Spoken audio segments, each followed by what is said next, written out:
We are Siouxland proud. This is KCAU 9 News at 5:30. Good evening and thank you for joining us tonight. I'm Jozie Kumm. American and Ukrainian delegations meeting in Switzerland today, hoping to make progress on a U.S. proposed peace deal to end the Russia-Ukraine war. Here's ABC's Selena Wang with the latest, and it's our top story at 5:30. U.S. and Ukrainian officials holding high-stakes meetings in Geneva today in the hopes of bringing an end to Ukraine's brutal, nearly 4-year-long war with Russia. Secretary of State Marco Rubio providing an update on those talks. We've made substantial progress. Today was the best day we have had in our entire 10 months of working on these issues. The Trump administration has threatened to cut off all military aid if Ukraine does not agree to the 28-point plan. But President Trump did say on Saturday this is not his final offer. We're trying to get it ended. One way or the other, we have to get it ended. The plan forces Kyiv to give up more territory in the east, giving Russia control of almost 1/5 of the entire country. The deal would also limit the size of Ukraine's military to 600,000 and force Ukraine to promise it will never join NATO. It does provide some sort of U.S. military-backed security guarantee for Ukraine. Clearly, I think we all recognize that part of getting a final end to this war will require for Ukraine to feel as it is safe and it is never going to be invaded or attacked again. But Republican Senator Michael McCall says the more ironclad security guarantees should be written into the agreement. I would not advise Ukraine to sign this. They can't sign an agreement like the Budapest and then allow Russia to invade again. Lawmakers from both sides of the aisle criticizing the plan. This would be a complete capitulation, and that's why I think you're hearing from Congress, both sides, people pushing back. Republican Senator Mitch McConnell saying, quote, Putin has spent the entire year trying to play President Trump for a fool. Rewarding Russian butchery would be disastrous to America's interests. The U.S. delegation says it will meet separately with Russian negotiators. Selena Wang, ABC News, Washington. 'Tis the season to take festival photos with your four-legged friends while supporting a local nonprofit. Every year, the Siouxland Humane Society holds their annual Paws and Claws photo shoot, where families can bring in their pets and get professional photos taken with them in the Christmas-themed scene. Event organizers say all money made during the 5-day event goes towards keeping the Humane Society running. They help keep the shelter running, this being one of our big ones. All of the money from this goes straight to help the shelter, whether it be to buy pets for our shelter foods, to help pay for vet care that we need. All of the amazing things we do at the shelter, we wouldn't be able to unless people came to fundraisers to support us. If you were unable to attend the Paws and Claws photo shoot but would like to help out the organization, you can either donate time, money, or even some animal food to the Humane Society. A local group of motorcyclists has donated $6,000 to a handful of local organizations all about children. Every year, the Siouxland Miracle Riders distribute money they've been raising during their annual toy run.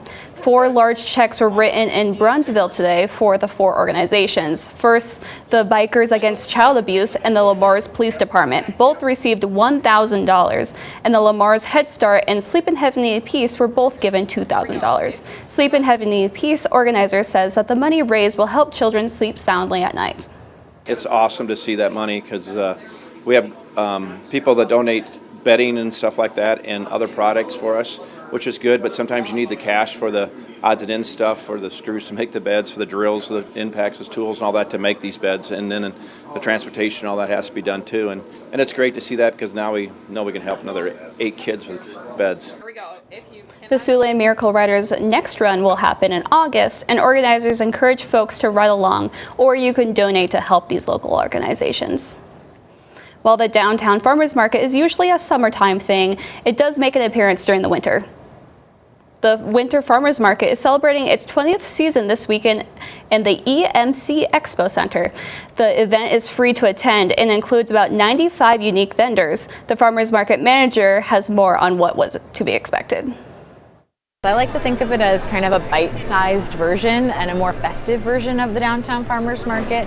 We see a lot of holiday items, a lot of late season produce, a lot of pumpkins, gourds, different things that are more in line with the Thanksgiving holiday coming up and also just the holiday season in general. The market was open from 8 to 2 p.m. today and is now closed for the season. And now we're checking back in with meteorologist Taylor Kane for a look at the forecast. Taylor?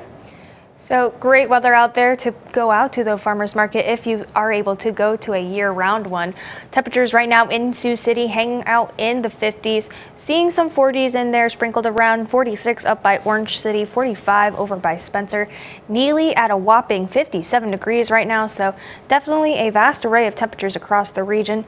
Taking a quick glance at our lows tonight, not really seeing too much of a change. We're going to be on the warmer side, but temperatures hanging out in the low 40s for our low. So looking like we're going to be a little bit seasonably warm tonight before we transition to those cooler temperatures that we're going to be seeing later this week. Perfect. Thank you, Taylor. And earlier today, the Turkey Trails 5K and 10K run drew in runners to take on the course at Grays Lake Park. This is the 5th year the run has been hosted in Des Moines. All the fun started with a kids' dash, followed by the longer runs with some participants dressed in their best turkey costumes to get into the Thanksgiving spirit. Running is also a space for people to find friends, just like this group who came together through exercise.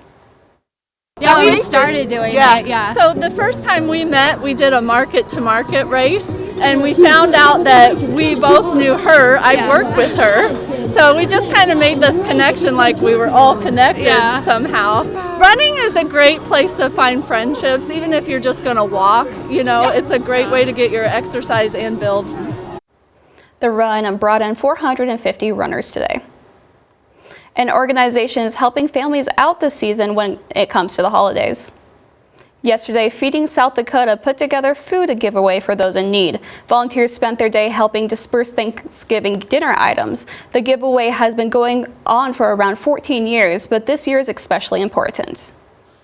A year really matters for families. They're already struggling with SNAP benefits being lapsed in the last few weeks. Families are still getting on their feet, and just having that Thanksgiving meal is just, I feel like, just essential. Feeding South Dakota gave food to around 1,500 families yesterday.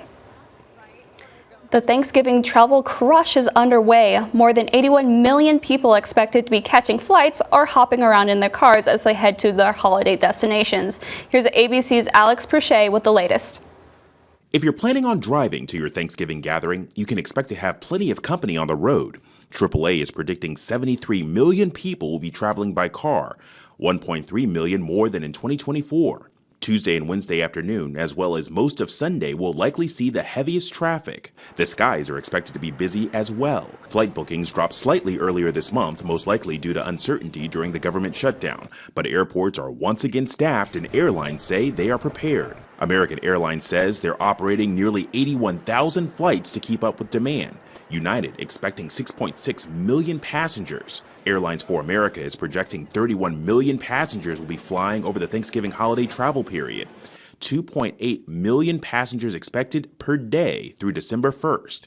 Airlines offering 45,000 more seats each day than they did last year. To ease congestion, the FAA says it's ready to tap military airspace if needed to keep planes flowing through the East Coast and the Gulf. Passengers, as always, being advised to arrive early. Typically, my family's those that were walking onto the airplane as they're closing the doors, but we will not be doing that this time at all. And in a new PSA from the Transportation Secretary, Sean Duffy, he's asking travelers to bring manners and respect back to the skies this holiday travel period. The golden age of travel begins with you. Alex Pruchet, ABC News, Washington.